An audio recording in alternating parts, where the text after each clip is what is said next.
পশ্চিমবাংলায় একটা দাদুর নাম বলেন যে বুঝে নাতি পোতাকে ভালোবাসে, বলেন। এবারে সত্যটা বলে দিচ্ছি, বলে দেবো? হ্যাঁ না বলে বলে দেবো? বাপ বেঁচে থাকতে থাকতে যদি বেটা মরে যায়,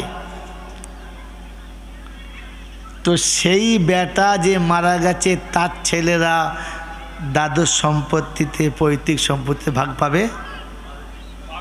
পাবে না।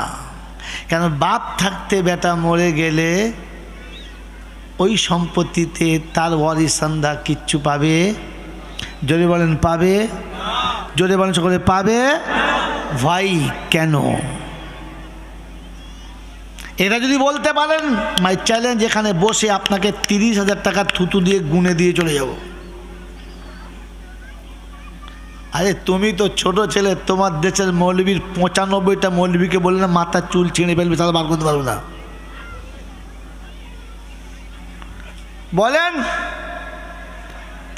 বাপ বেঁচে থাকতে থাকতে যদি ছেলে মারা যায়, তো তার ছেলেরা এই সম্পত্তিতে ভাগ পাবে না, এটা ফাইনাল, সবাই জানি। কিন্তু কেন? সঙ্গে জান্নাত থাকতে কমপক্ষে ঈদের দিনে সুন্নতি চুলটা কাটতে কাল কিয়ামতে আমাদের গিয়ে বলতে পারতে, রব্বুল আলামিন, আল্লাহ, মানুষ যখন ঈদের খুশিতে মাতাল হয়ে পৃথিবীর ঢঙে ঢঙেছিল, সেদিন আমি তোর হাবিবের সুন্নত মোতাবেক চুল কেটেছিলাম, ওইটার বদলা তো দে, দে ওইটার বদলা তো দে।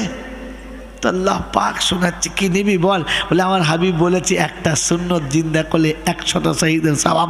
আমি সারা জীবন অনেক অন্যায় করেছি, তো 99টা শহীদের সওয়াব দিয়ে ওটা কভার করে দে, একটা শহীদের সওয়াব তো দে, আমি হাসতে হাসতে জান্নাতে চলে যাব, একটা শহীদের সওয়াব তো দে।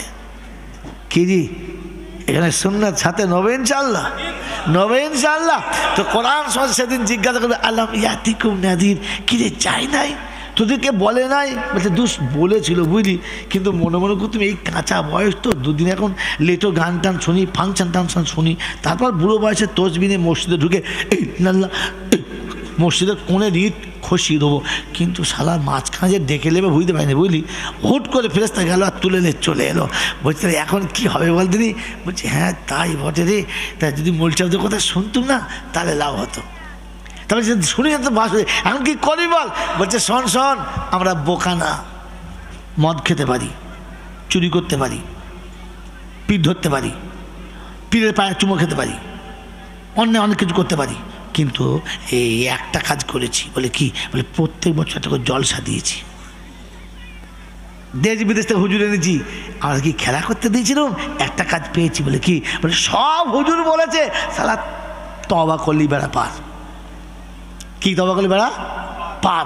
আর কোরআন শুনিয়েছে, যাতা কথা বলে নাই, কোরআন শুনিয়েছে কি, লা তাকনাতু মির রাহমাতিল্লাহ ইন্নাল্লাহা ইয়াগফিরুদ দুনুবা জামিআ। ও বাবাজিরা, আল্লাহ পাক রব্বুল আলামিন কোরআন পাকে শুনিয়েছে, আমার রহমত থেকে নৈরাশ হবি না, আমি আল্লাহ গফুরুর রহিম, তোদের জীবনের গুনাহ মাফ করে দেবো। আজকে চিন্তার কোনো কারণ নেই, আমরা সবাই বসে গুনাহ থেকে তওবা করব। কোরআন চলছে ফাতারাফু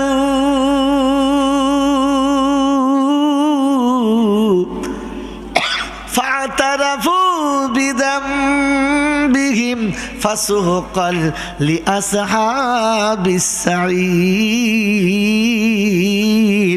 বান্দা বলবে আমরা তওবা করব, জীবনের গুনাহ থেকে তওবা করব, আর আল্লাহ বলে ফেরেশতারা ওদের টুটি ধরে জাহান্নামে উল্টো ফেলবি, আমি আল্লাহ উদুম ফেলে দেখব। বলে আল্লাহ তওবা, বলে তওবা শুদ্ধ ফেল, তওবা তওবা শুদ্ধ ফেল। এ বাবাজি, তওবা আল্লাহর কাছে পছন্দের আমল। ইন্নাল্লাহা ইউহিব্বুত তাওয়াবিনা। শব্দ শোনেন, খালি কোরআন শুনে লাফাবেন না, ও মাল ওইটুকু মুখস্থ করে পড় করে নাই। ইন্নাল্লাহা ইউহিব্বুত তাওয়াবিনা ওয়া ইউহিব্বুল মুতাতাহহিরিন। আল্লাহ তওবাকারী তোমাদেরকে বড় ভালোবাসে, তবে তওবা সহ কেন জাহান্নামে দেবে? আমার বাবাজিরা, আমার শোনাচ্ছেন বন্ধুরা, তওবা করার অনুমতি দিয়েছে কে? জোরে বলো। আল্লাহ। তওবা করার কায়দা শিখিয়েছে কে? মুহাম্মাদুর রাসূলুল্লাহ। আছে কোথায়? কিতাবটার নাম কি? কালামুল্লাহ। এটা মেনে নিনে তবে হবে তুমি আল্লাহওয়ালা। বলেছে আল্লাহ, শিখিয়েছে রাসূলুল্লাহ, দেখিয়েছে কিতাব কালামুল্লাহ, মন থাকবে ইনশাআল্লাহ, তবে তুমি আল্লাহওয়ালা। ওই বাপজিরা, সোনার আল্লাহরা, জ্ঞানীজনরা, সুধী মানুষেরা, তাই আল্লাহ নবী বলেন আত্তাইবুনা মিনাজ যামবি কামাল্লা যামবালা। আল্লাহ তুমি তওবা পছন্দ করো বললে, হ্যাঁ। আমার উম্মত তওবা করলে কি দেবে? বলে হাবিব তুই কি দিলে খুশি বল, তুই যা চাইবি তাই দেবো। তো বললেন আল্লাহ গো, আমার উম্মত যখন তওবা করবে মায়ের পেটের দুধের বাচ্চার মতো পরিষ্কার করে দিতে হবে। আল্লাহ বলে তাহলে খুশ? বললে হ্যাঁ। বলে আমি কি দেবো জানবি না? বলে আল্লাহ তুমি বলো। এবার তোমাদের জিজ্ঞাসা করছি, তোমরা বলো, নবী উম্মতকে বেশি ভালোবাসে না আল্লাহ বান্দাকে বেশি ভালোবাসে? কোনটা?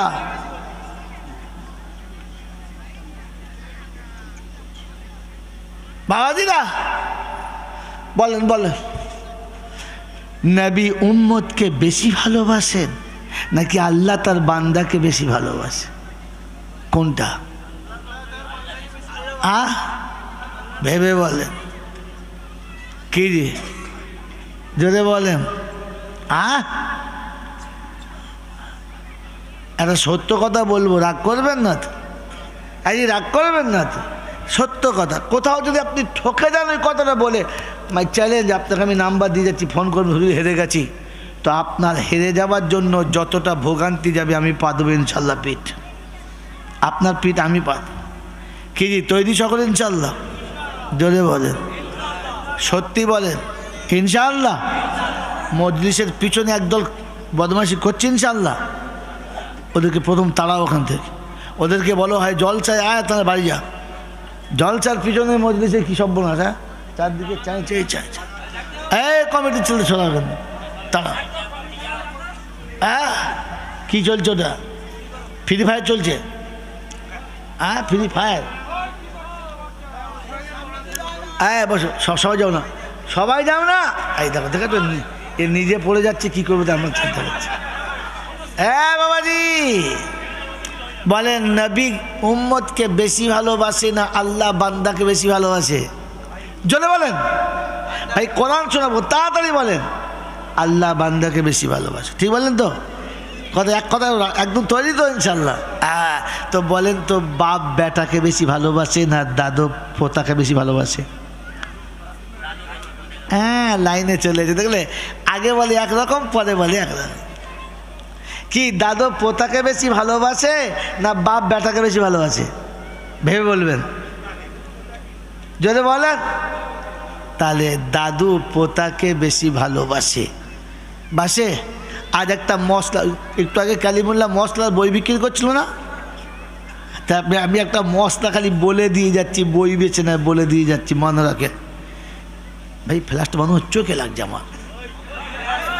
আস্তে দাদা দাদা দাদা, ও রেকর্ডিং করছে বেচারা, ফ্ল্যাশ চালু হয়ে যাচ্ছে, বুঝতে পারছে না ভাই। কথা শোনেন, বাবাজি কথা শোনেন। তাহলে বোঝা গেছে নবীর থেকে আল্লাহ বান্দাকে বেশি ভালোবাসে, আর বাপের থেকে দাদু পোতাকে বেশি ভালোবাসে। এক কথা সবাই রাজি?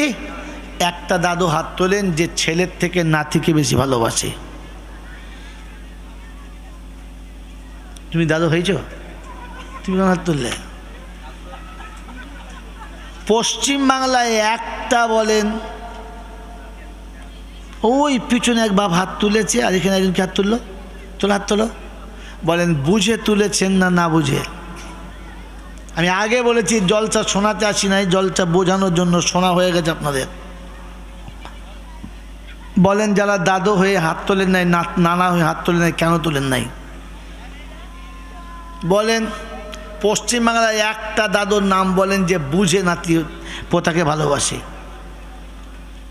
বলেন এবারে সত্যটা বলে দিচ্ছি, বলে দেবো? হ্যাঁ না বলে বলে দেবো? বাপ বেঁচে থাকতে থাকতে যদি বেটা মরে যায়, তো সেই বেটা যে মারা গেছে তার ছেলেরা দাদুর সম্পত্তিতে, পৈতৃক সম্পত্তিতে ভাগ পাবে? পাবে না। কেন? বাপ থাকতে বেটা মরে গেলে ওই সম্পত্তিতে তার ওয়ারিসানরা কিচ্ছু পাবে? জোরে বলেন পাবে? জোরে বলেন সকলে পাবে? ভাই কেন? এটা যদি বলতে পারেন, মাই চ্যালেঞ্জ, এখানে বসে আপনাকে 30,000 টাকা থুতু দিয়ে গুনে দিয়ে চলে যাব। আরে তুমি তো ছোট ছেলে, তোমার দেশের মৌলবীর 95টা মৌলবীকে বললে না মাথার চুল ছিঁড়ে ফেলবে, তাহলে বার করতে পারবো না। বলেন, বাপ বেঁচে থাকতে থাকতে যদি ছেলে মারা যায়, তো তার ছেলেরা এই সম্পত্তিতে ভাগ পাবে না, এটা ফাইনাল, সবাই জানি। কিন্তু কেন জানেন? জানেন? খালি জলসা শোনেন, উদুম কোম্পানি মতো বাবাজিরা, মদিনার বাগানের গল্প একটা বলবো গো বাবা, ও বাবা না গো, তখন সারা আপনার ফেরিওয়ালা, আমার পাড়ার মোড়ের মাথায় ফেরিওয়ালা ঢুকেছে, কোরআন কিচ্ছু বোঝে না।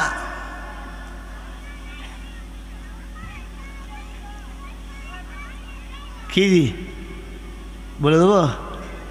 বলে দেবো? তকদিরের মালিক কে? জোরে বলেন। ভাগ্যের মালিক কে? ভালো মন্দের মালিক কে? ভবিষ্যতের মালিক কে? কে কে বিশ্বাস করেন হাত তোলেন। যারা বিশ্বাস করেন, ভাই কী করে হাত তুলেন আপনি? নামান হাত, নামান। কিচ্ছু বোঝে না, হাত তুলে বসে আছে, চোট কোথাকার। যারা বিশ্বাস করেন তারা হাত তোলেন। কিচ্ছু জলসা জীবনে শোনেন না আপনারা, আর যদি শুনে থাকেন তো এক বিন্দু বোঝেন নাই। তাহলে এবার 2 লাইন গজল শুনে নেন। আমি যা বুঝেছি আর যা ভেবেছি সবই হলো ভুল, সেই ভুলের মাঝে থেকে থেকে হারালাম দুকুল। দুকুল মানে কি? জোরে বলেন। নারকেল কুলার কি? দুকুল, এই দুকুল মানে কি বুঝেছে? একুলো গেল ওকুলো গেল না রে বন্ধু, না। তাহলে আর আমার মধ্যে আপনার মধ্যে তফাৎ কোথায়? আবার শোনেন। আমি যা বুঝেছি আর যা ভেবেছি সবই হলো ভুল, সেই ভুলের মাঝে থেকে থেকে হারালাম দুকুল। আমার বিবি বলো, বাচ্চা বলো, আমি যাদের কথা ভেবে এখন দেখি তারা সবাই শুধু নিজের নিজের ভাবে। বন্ধু, আজকে সুদের ব্যবসা বাপ করছে কাদের জন্য? ছেলেদের সুখের জন্য। মা বন্ধনে লোন আনছে কাদের জন্য? ছেলেদের জন্য। কি জি? একজন ব্যবসাদার ব্যবসা করছে আর জাতিকে ঠকিয়ে লাভ করছে কিসের জন্য? ছেলেদের জন্য। ছেলেদের ভবিষ্যতের মালিককে? তুষালাকে। আল্লাহতে যদি বিশ্বাস ছিল চুরি কি করে করলে বলো? আল্লাহ যদি বিশ্বাস ছিল তো তাহলে সুদের টাকা কি জন্য ছেলের জন্য আনলে বলো? আল্লাহ যদি বিশ্বাস ছিল তকদিরের মালিক আল্লাহ, তো তোকে চুরি করে 3 তলা বাড়িকে করতে বললে বলো? কোন ছাত্রের হাত তুলে হাত তুলো? বলছে আল্লাহকে বিশ্বাস করে বল। আপনি জলসা বোঝেন? আল্লাহকে বিশ্বাস করে যারা তাদের হাত তুলতে বলেছিলাম, ভরাম করে হাত তুলে দিলেন। আপনি বসে আল্লাহকে বিশ্বাসই করেন না। রুজির মালিক যদি আল্লাহ ছিল তো জেনে বুঝে হারাম কি করে ছেলের মুখে তুলে দিলে বলো? মুসলমানের জন্য মরা পশুর গোশত খাওয়া চলে? চলে? চলে? চলে? চলে? চলে? কখন? আবার সে বলে বিপদে পড়ে, আবার বিপদে বলে চলে। এই সাথে গোঁজা মিল, তুই তাহলে মরি হয়ে গেলে। এই তো বেশি পাকামো করে দেবো, সর্বনাশ করেছে। মোড়ের মাথায় বসে পান খাচ্ছে আর দাঁড়িয়ে মুতে বলছে আমি বুঝি না নাকি, আমি বুঝি না নাকি, এদিকে ভিডিও টানছে, এদিকে পাইপও টানছে, আমি আমি বুঝি না নাকি। তাহলে এইরকম মালি আপনাকে বলতে কে বলবে বিপদে পড়ে? পাগলা কোথাকার। বাবাজি, নিরুপায় হলে, কি বললাম? নিরুপায় হলে, সংসার চালানোর মতো ক্ষমতা আছে, উপার্জনের কোনো রাস্তা নেই, হালাল পন্থাতে আপনি কোনোভাবে কিছু জোগাড় করতে পারছেন না, দুদিন চলে গেছে, বাচ্চারা শুধু পানি খেয়ে একরকম জ্ঞান হারা মতো হয়ে পড়ে আছে, আপনি কোমরে কাপড় বেঁধে অন্তিম চেষ্টা করেছেন, কোনোভাবে কোনো হালাল পন্থা আপনি মাল পাচ্ছেন না, যখন বাড়ি ফিরছেন চোখ দিয়ে টকটক করে পানি আসছে, আমার বাচ্চাদের আমি মুখে কি তুলে দেবো? এই সময় যখন ফিরছেন, রাস্তায় কোনো মোটা হাঁস মরে গেছে কি মুরগি মরে গেছে, কেউ ফেলে দিয়েছে, আপনি ওটাকে তুলে নিতে পারেন। বলেন যখন তুলবে লজ্জার সাথে না মোহাব্বতের সাথে? চোখে পানি ফেলতে ফেলতে না গর্বের সাথে? জোরে বলেন। চোখের পানি ফেলতে ফেলতে ওটা আড়াল করে লুকিয়ে বাড়িতে এনে গোশতটাকে, চামড়াটাকে ছাড়িয়ে ভালো করে সুন্দর করে বানিয়ে মশলা দিয়ে সিদ্ধ করে বাচ্চাদের মুখে তুলে দিতে পারেন। বাচ্চারা কমপক্ষে এতটুকু খেয়ে জীবন ধারণ করবে, খাওয়াতে পারেন। বলেন কোনো পিতা যদি এই রকম কোনো পশুর গোশত এনে সিদ্ধ করে বাচ্চাকে খাওয়ায়, লজ্জার সাথে খাওয়াবে না গর্বের সাথে? জোরে বলেন। ও যখন খাওয়াবে তখন ও খুব খুশি হয়ে খাওয়াবে না চোখের পানি ফেলতে ফেলতে? বলেন মুসলমানের ছেলে কোন কোন দুঃখে আর কোন অভিশাপে যারা বন্ধনের লোন নেয় ওরা দুঃখের সাথে না খুশির সাথে? জোরে বলেন। খুশির সাথে। সুদের টাকা যখন আনে খুশির সাথে না দুঃখের সাথে? আর এই সুদের টাকা নিজের বাচ্চার মুখে যারা তুলে দেয় খুশির সাথে না দুঃখের সাথে? এদেরকে মুসলমানের খাতা থেকে নাম অনেক আগে কেটে গেছে। লোকে মুসলমান ভাবে, কিন্তু ওদেরকে মুসলমান বলা যাবে না। যদি আমার কথা অস্বীকার করেন তো জান আল্লামা রুহুল আমিন সাহেব আপনাদের দলের লোক, আমাদের দলের না। কারণ আমি মৌলভী জহুরুল আব্দিন কাসিমি মানে দেওবন্দি সারা দুনিয়া জানে। হয়তো বলবেন যে সারা দেওবন্দি মৌলভী বলে উল্টো বলছে। তো আল্লামা রুহুল আমিন সাহেব, যাকে ফুরফুরার দাদা হুজুর পীর কেবলা রহমতুল্লাহ আলাইহি বলেছেন, বড় মাওলানা বলে যার আখ্যা দিয়েছেন, বড় মাওলানা লাকাব দিয়েছেন, উনি তার কিতাব ফতোয়ায়ে আমিনিয়াতে লিখেছেন কোন মুসলমান যদি হারামকে হালাল মনে করে বউ তালাক হয়ে গেছে, আগামীতে বিয়ে পড়িয়ে না নিলে বাচ্চাগুলো হারামি হবে। যান কলম মারুন গিয়ে। বললে হুজুর তা কি করে? কিতাবুল ইমানে আছে কোন মুসলমান যদি হারামটাকে হালাল মনে করে তো তাহলে তার ইমান শেষ, আর যার ইমান শেষ তার বিয়ে শেষ। কথা বুঝেছেন? কথা বুঝেছেন? তো সুদের টাকা আপনি খুশিতে নিয়েছেন না দুঃখের সাথে? খুশিতে। খুশিতে মানে হালাল। দুঃখের সাথে যদি নিতে হতো, যদি আপনি কাঁদতে কাঁদতে নিতেন তাহলে বুঝতেন নিরুপায় হয়ে নিতে হয়েছে। হয়তো আপনার জন্য বার হতো কোনো রাস্তা। আপনি তো মশাই গর্বের সঙ্গে বলেছেন দাও 500 টাকা ধার দাও, 2000 টাকা ধার দাও। কেউ টাকা দিবি? 1 মাস বাদে লোন পাবো, বন্ধনের লোন পাবো, লোন তুলিয়ে দেবো। তোর বাবার টাকা? ও সুদের টাকা নেবে, তার উপরে আগে থেকে ধার করে গিলে বসে আস। এরা মাল আছে না নাই? জোরে বলেন। একে মুসলমান বলে? এদের ঘরে খাওয়া হারাম, এদের বাড়ির ছেলে মেয়ে বিয়ে দেওয়া হারাম, এরা মরে গেলে মুসলমানের কবর ডেঙ্গায় কবর দেওয়াটাও হারাম। বোকা কোথাকার, একে তো মুসলমানই বলে না। এই জন্য ঘরে গিয়ে বসে বসে ভাববেন আমি এখনো মুসলমান আছি না চলে গেছি। বলেন একটা দাদু কি আছে যে বেটার থেকে বেশি পোতাকে ভালোবাসে? বাংলার দাদু হাত তোলেন। বন্ধু, ইসলাম এই জন্য আপনাকে দিয়েছিল যে দেখি আপনি আপনার ইনসাফ কতটা রাখেন। আমি ভুলে যাই না এই গল্পটা। আল্লাহ পাক রব্বুল আলামিন পিতা মরে যাবার পরে তার সন্তানের যারা ওয়ারিস আছে তার ভাগটা এই জন্য রাখে নাই যে আপনার কাছে আল্লাহ পাক ইনসাফ দেখতে চেয়েছিল, আপনার কাছে আল্লাহ পাক ইমানের মানদণ্ড দেখতে চেয়েছিল। কারণ আপনি বেটার থেকে বেশি নাতিকে ভালোবাসেন। ছেলে পয়সা চাইলে ধমকে দেয়, আর নাতি পয়সা চাইলে টুক করে পকেট থেকে বার করে দেয়। ছেলে কাঁদলে কোলে নেয়, আর নাতিকে দাদু আদর করে কোলে নেয়। বাপ বেটাকে পাশে বসিয়ে খাওয়ায়, আর দাদু নাতিকে কোলে বসিয়ে খাওয়ায়। মিথ্যা বলছি না সত্য বলছি? ছেলে পড়ে গেলে বাপ ছেলেকে মারে, জানোয়ার চলতে পারে, পড়ে গেছে, ছেলেকে ধমকায়। আর নাতি পড়ে গেলে দাদু কোলে নেয়, আর বৃদ্ধ বয়সের হাতটা শুকনো মাটির উপরে সজরে মেরে বলে শালাকে মেরেছি বুঝলি দাদু। নাতি খুশি হয়। মেরেছো দাদু? বললে হ্যাঁ। মেরেছো তো? বললে হ্যাঁ। নাতিকে খুশি করার জন্য বৃদ্ধ বয়সের নরম হাতটা রক্তের মতো লাল করে ফেলেছে, এটা বুঝানোর জন্য যে দাদু আমি তোকে ভালোবাসি, ওকে মেরেছি।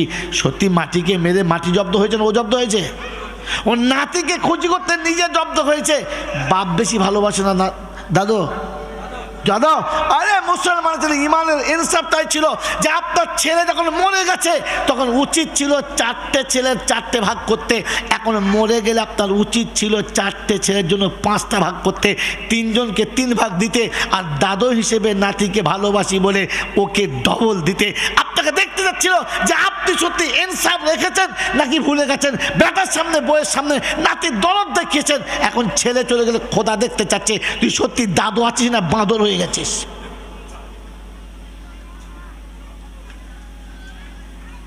মেরে মোহতরম দোস্ত আর বুজুর্গ, একটা ট্যাবলেট, পরের ট্যাবলেট শুনে নেন। যখন ভাই মারা গেছে তো ভাই পরে ভাইয়ের ওই ছোট্ট বাচ্চা দুটো এখন এতিম না মালদার? জোরে বলেন। এতিম। যখন দেখছেন যে ভাই মারা গেছে আর বিধবা বউটা নিরুপায় হয়ে কাঁদছে, উপার্জনের কোনো রাস্তা নেই, ওই সময় কোনো ভাই যখন তাকে সাথ দিচ্ছে না, তখন শ্বশুর বুড়ো বয়সে বলতে বাধ্য হয়েছে, মা কি করব বল, ছেলেকেও সাথ দিচ্ছে না, আর আমি বুড়ো হয়ে গেছি, আমিও তোকে নিয়ে চালাতে পারছি না। তো মেয়েটি তখন নিরুপায় হয়ে চোখের পানিতে বুক ভাসিয়েছে, অঝরে কেঁদে সকালবেলা উঠে বাচ্চা দুটোকে ভালো করে ধুয়ে মুছে পরিষ্কার করে কাপড় জামা পরিয়েছে। তো ছেলেরা জিজ্ঞাসা করছে, মা কোথায় যাবি? বলে চল যেদিকে হোক একদিকে যাবো, তোর দাদু দাদির চোখের পানি আমি দেখতে পাচ্ছি না, চল এখান থেকে চলে যাই। মা কবে আসবি? ছোট ছেলে তো, মা কবে আসবি? বলছে আর কোনোদিন এখানে আসবো না, যা তোর বড় আব্বাকে বলে আয়, তোর চাচাদের সঙ্গে দেখা করে আয়, আমার যাওয়ার মুখ নেই, তোরা যা। ছোট বাচ্চা দুটো ছুটে এসে তোমার দরজার কাছে দাঁড়িয়ে বলেছে, বড় আব্বা আমরা চলে যাচ্ছি, বড় আব্বা আমরা চলে যাচ্ছি। মা বলছে আর কোনোদিন এখানে নিয়ে আসবে না। বড় আব্বা গো আমরা চলে যাচ্ছি, তুমি দেখা করবে না? ঘরের ভিতর থেকে আরেক ডাইনি বলেছে, পাপ বিদায় হচ্ছে, তুমি বেরিও না। ওই মুসলমানের ছেলে, তোমার বিবেক তোমাকে রক্ত তোমাকে বাধা দিল না? যে আজ আমার কলিজার টুকরো সন্তান, আজ ভাই চলে গেছে, ভাই আমাকে বড় আব্বা বলে ডেকেছে। বন্ধু, আপনার রক্তে ইমানের গন্ধ কই? যে মাসুম যখন আপনাকে বড় বলে ডেকেছিল তখন ছুটে এসে ফাঁকে বার হয়ে কোলে নিয়ে গালে চুমো খেয়ে বলতে পারলেন না যে ভাই আমার মরে গেছে, তোদের বাপ মরে নাই। তোদের বাপ মরে গেলে তুই আমাকে বড় আব্বা কেন বললি? তোর বাপ মরেছে, বড় আব্বা মরে নাই, তাই আজ থেকে তুই আমার কাছে থাকবি। এতিমকে কোলে নিতে পারলেন না? আপনার ঘরের এতিম চলে যাচ্ছে, রমজান মাসে 40টা কাপড় কিনে এতিম দান করছেন, কুত্তা কোথাকার? ওই মালদার কুত্তা, 40টা কাপড় কিনে গোটা পাড়া বিলুচ্ছেন। আপনার ভাইফোঁটা যে নিরুপায় হয়ে আপনাকে বড় আব্বা বলতে বলতে চলে গেল, ফাঁকে বার হয়ে মুখটা দেখালে না? তুই মানুষ, তোমাকে মানুষের খাতায় ফেলা যায়? মুসলমানের ছেলে। মা কেঁদে ছেলের হাত ধরে বলেছে, যা তো ছোট আব্বার সঙ্গে দেখা করে আয়, কারণ সারা জীবন ভাবির কাছে দেওর একটা আবদার ছিল, যখন যা বলেছে শুনেছে, যখন যা চেয়েছে তাই দিয়েছে। ছোট ভাই বলে পাগল ছিল, আর বাচ্চাটাকে দেওরের কোলে চাপিয়ে দিত, আরও ছোট আব্বা বলে ছুটে গেলে কাঁধে নিয়ে পাড়ার দোকানে চায়ের দিকে ঘুরতো। আজ মনে পড়ছে ছোট আব্বার কথা, ছুটে চলে গেছে, কচি আব্বু, কচি আব্বু, কচি আব্বু। মনে হচ্ছে যেন বধির হয়ে গেছে, কালা হয়ে গেছে, আর কানে শুনতে পায় না। কাঞ্চার বলছে, ছোট আব্বু, মা না আমাদেরকে নিয়ে চলে যাচ্ছে, আর কোনোদিন নাকি আসবে না। বলো না তুমি আমাকে তোমাদের বাড়িতে, তোমাকে তোমার হাত ধরে বেড়াতে নিয়ে যাবে না? বলো না ছোট আব্বু, বলো না নিয়ে যাবে না? মা না মিথ্যা কথা বলছে, আমাকে নাকি আর তুমি কোনোদিন এখানে নিয়ে আসবে না। আমার বন্ধু, আমার আল্লাহওয়ালা ভাইরা, যে বাচ্চারা তোমাকে ছোট আব্বা বলে ডুকরে কাঁদছিল, একবার ফাঁকে বার হয়ে বাচ্চাটাকে কোলে নিতে পারলেন না? কোলে নিতে পারলেন না? আমার বন্ধুরা, আমার আল্লাহওয়ালা ভাইরা, আল্লাহ পাকের পেয়ারা নবী শোনাচ্ছেন, ওই এতিমকে তুমি কোলে নিলে আমি নবী আমাকে কোলে নেওয়ার সওয়াব পেতে আমি নবী সব থেকে খুশি হতাম, আমার আল্লাহ সব থেকে বেশি খুশি হতো। ওই মুসলমানের ছেলে এতিমকে এই জন্যে বাদ দিয়েছে, দাদু মোহাব্বতে ডবল দেবে, আর চাচারা সন্তানের মতো ভালোবেসে সন্তানের মতো কাছে রেখে মানুষ করবে। এটা আল্লাহ পাক শুনিয়েছে। বাপের সম্পত্তির ভাগ বাদ দে, এখন ইনসাফের ভাগ তোর কাছে চাচ্ছে, এখন ইনসাফ তোর কাছে ভিক্ষা চাইছে, এখন মানবতা তোর কাছে ভিক্ষা চাইছে, এখন করুণ তোর কাছে ভিক্ষা চাইছে। বল, তোর নাতি তোকে যাবার সময় বলে যাচ্ছে, দাদু গো চলে যাচ্ছি। তুমি দাদু হয়েছো না? তুমি দাদু হয়েছো না? তোমার লজ্জা করে নাই? ছেলেদের ভাগ দিতে গেছো, একদিন ছেলেকে না দিয়ে পাতে থেকে মোটা মাছটা তুলে নাতিকে খাওয়াতে, নিজের পাতে থেকে জীবনে কোনোদিন ছেলেকে খাওয়া নাই, নাতিকে বসিয়ে কলিজাটা তুলে নাতিকে খাওয়াতে, আজ সেই নাতি যাবার সময় কাঁদতে কাঁদতে যাচ্ছে, আর তুমি চুপ করে বসে মুখটা ঘুরিয়ে নিয়েছো যে পাপ বিদায় হচ্ছে। তুমি মানুষ? তোমাকে তো গরু বললে, গরু শুনলে হাট ফেল করে মরে যাবে। তোমার নামটা কুত্তার খাতায় তুলে দিলে কুত্তা বুঝতে পারলে হাট ফেল করে মরে যাবে।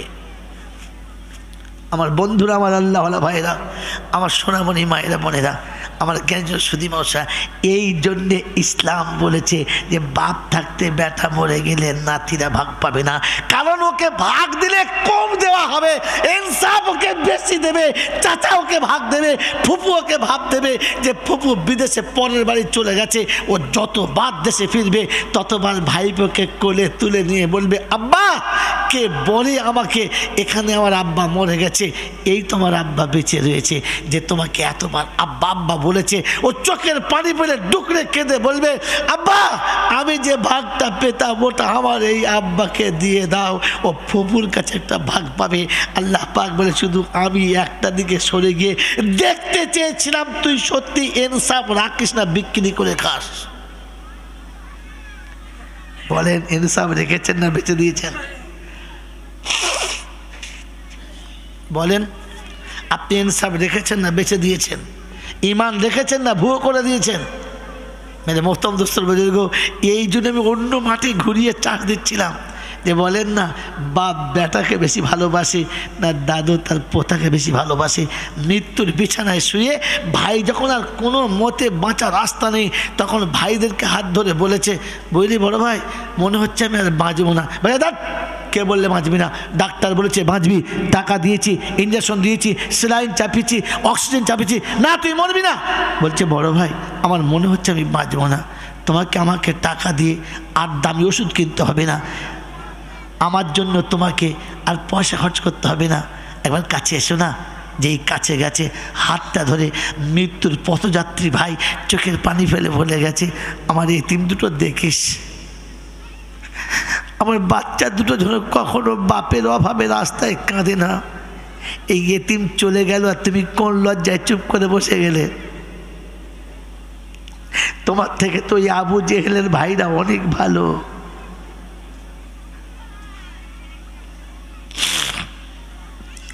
বাবাজিরা, মৃত্যুর বিছানায় শুয়ে বড় ভাই তার ছোট ভাইয়ের হাত ধরে বলে গেছে, কচি তোর ভাবিকে দেখিস, কচিটাকে দেখিস, মনে হচ্ছে আমি আর বাঁচবো না।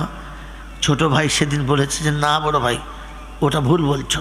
বললেন না রে, আমি বুঝতে পারছি মনে হয় বাঁচবো না। এই মৃত্যুর বিছানায় শুয়ে যে ভাইয়ের হাত ধরে বলে গেছে, বলো তোমার মৃত্যুর পরে ভাইয়ের কথা মনে ছিল? ছিল, মনে ছিল। বিশ্বনবী জনাবে মুহাম্মদুর রাসূলুল্লাহ সাল্লাল্লাহু তাআলা আলাইহি ওয়াসাল্লামকে আব্দুল মুত্তালিব বিছানায় শুয়ে শুয়ে ছেলেদেরকে ডাকলেন আর আবু তালেবকে বললেন, আবু তালেব, আমার তোর ওপর একটু আস্থা বেশি, বিশ্বাস বেশি, তাই আমি আমার এতিমটাকে তোর হাতে দিয়ে যাচ্ছি, আমি আমার এতিমটাকে তোর হাতে দিয়ে যাচ্ছি। তুই যেন কখনো কাঁদাস না, তুই যেন বাপের অভাব বুঝতে দিস না। বলেছিলেন, আব্বা কথা দিচ্ছি আপনার সাথে এতিমকে কখনো বাপের অভাব বুঝতে দেবো না। মেরে মহতম দোস্তর বুজুর্গ, যতদিন আবু তালেব বেঁচে ছিলেন মক্কায় কোনো মায়ের লালের হিম্মত ছিল না যে মুহাম্মাদুর রাসূলুল্লাহর গায়েতে চুলের আঁচড় দেবে। আঙুল তুলে দেখালে হাত ফিরে যেত, আঙুলটা ফিরে যেত না। আমার বন্ধুরা, আমার আল্লাহওয়ালা ভাইরা, আমার জ্ঞানীজনরা, বুদ্ধিজীবীরা লক্ষ লক্ষ টাকা নষ্ট করেছে, কোনোদিন ভাইপোকে কষ্ট দেয় নাই। সেহাবে আবু তালেব তুলুন তারিখ, আল্লাহ পাক শোনাচ্ছেন, বছরের পর বছর ভাইপোকে নিয়ে জঙ্গলে কাটিয়েছে, ঝর্ণার পানি খেয়ে জীবন কাটিয়েছে। পেশাব আর পায়খানা করলে দেখে বুঝতে পারা যেত না এটা মানুষের না অন্য কোনো জীবজন্তুর। এমনি করে ভাইপোকে পাশে নিয়ে জীবন কাটিয়েছে, তবু কখনো ভাইপোকে ছেড়ে দিয়ে সরে যান নাই। মেরে মহতম দোস্তর বুজুর্গ, আপনার আমার মতো তারা এত বড় কলমাওয়ালা ছিল না, কিন্তু বাপের কথা রক্ষা করেছে, বাপের কথা রেখেছে। আমি আপনি ইনসাফওয়ালা কোরআন আসার পরে, ঈমান আসার পরে, নবী আসার পরে, নবুয়তের পরে, কালেমা পৃথিবী প্রচার হওয়ার পরে শুনিয়ে দিয়ে চলে গেছে, বাপ তোমাকে আর বেটার সম্পত্তির ভাগ দিতে হবে না, তবে তোমার ইনসাফটা তুমি দিও, তোমার ইনসাফ তুমি দিও। বাপ যখন ভাগ করতে বসবে তখন সবার ভাগ লাগাবে, আর শুনে রেখে দাও নিজের ভাগটা আলাদা তুলে নেবে। মেরে মহতম দোস্তর বুজুর্গ আর বলে দেবে, এটা আমার দাদু ভাইয়ের, আমার দাদু ভাইয়ের কেউ নেই আমি, তাই এটা আমার দাদু ভাইকে আলাদা করে দিয়ে দিলাম। বাচ্চার বলার কিচ্ছু নেই, বাপ তার নিজের সম্পত্তি যাকে খুশি তাকে কম বেশি দিতে পারে। মেরে মহতম দোস্তর বুজুর্গ, আমার আল্লাহওয়ালা ভাইয়েরা, জ্ঞানীজনরা, সুধী মানুষরা, আজকে জলসায় বসে প্রতিজ্ঞা নিয়ে যান যে আমি দাদু হয়ে কবরে যাব, আমি সত্যিকারের চাচা হয়ে কবরে যাব, ইমানওয়ালা হয়ে কবরে যাব। মনে থাকবে ইনশাল্লাহ? মনে থাকবে ইনশাল্লাহ? তাই আজকে শুনিয়ে দিয়ে চলে গেলাম। মেরে মহতম দোস্তর বুজুর্গ, মানুষ কখনো জাহান্নামে যাবে না, আর জানোয়ার জান্নাতে যাওয়ার যোগ্য না। এটা দেওয়ালে লিখে রাখবেন আর নিচে লিখবেন আমি কে, মানে আমাকে ওই সাথে মিলিয়ে দেখবেন যে আমি মানুষের খাতায় পড়ি না, বাদ পড়ে যাই। মেরে মহতম দোস্তর বুজুর্গ, আমার আল্লাহওয়ালা ভাইরা, জ্ঞানীজনরা, সুধী মানুষরা, আমার সোনামণি মায়েরা বোনেরা, অনেকে আমার জন্য এ একটা কথা তুলে থাকে, যার আগের মতো কোরআন শরীফ শোনায় না। কি বলেন, এতক্ষণ তো কোরআন শরীফ শোনালাম, চরিত্র পাল্টাবে কি পাল্টাবে না? পাল্টাবে? পাল্টাবে? বলেন আমার আপনার চালচলন পাল্টাবে? পাল্টাবে? তো মেরে মহতম দোস্তর বুজুর্গ, এটা ভুল ধারণা প্রমাণ করে দিয়ে যাচ্ছি, শুনে রেখে দেন। আমি এই জন্য কোরআন শরীফ বলা বেশি বন্ধ করেছি, জাতিকে বোঝাতে চাচ্ছি যে আপনি কোরআন কোথায় কাজে লাগাবেন এটা শেখেন, শুধু কোরআন শুনে চলে যাবেন না। আমার বন্ধুরা, আমার আল্লাহওয়ালা ভাইরা, জ্ঞানীজনরা, সুধী মানুষরা, যদি ভালো আলেমের কাছে বক্তৃতা শুনলে জীবন পাল্টায়, যদি ভালো পীরের পাশে বসে থাকলে জীবন পাল্টায়, যদি ভালো ওলির সামনে বসে জীবন পাল্টায়, তাহলে আপনাকে আমার একটা প্রশ্নের উত্তর দিতে হবে, তাহলে আমি আপনার কথায় একমত হব, তার আগে না। কারণ ইসলাম শুনিয়েছে উদ্ভট অযৌক্তিক কথাকে বিশ্বাস করবে না, আগে তুমি থিওরি সামনে রেখে সত্য যাচাই করবে। মনে থাকবেন ইনশাআল্লাহ।